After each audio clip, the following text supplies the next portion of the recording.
அன்பு உறவுகளுக்கு இனிய வணக்கம்.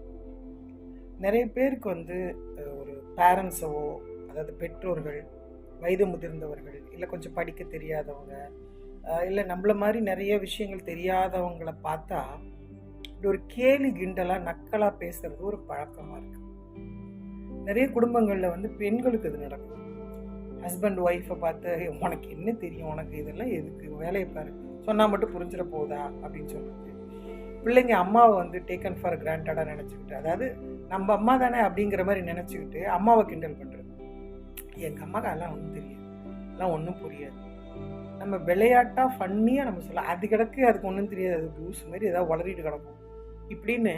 அது பெற்ற தாயோ அல்லது தகப்பனோ, இல்லை ஒரு ஃப்ரெண்டோ, க்ளோஸ் ஃப்ரெண்டோ, இல்லை ஒரு வயசானவங்களோ, யாரோ வேணா இருக்கட்டும், நம்ம படிச்சிருக்கோம், நம்மளுக்கு அறிவு இருக்குது, நமக்கு இங்கிலீஷ் பேச தெரியும், கம்ப்யூட்டர் நாலேஜ் இருக்குது, ஃபோன் யூசேஜ் இருக்குது,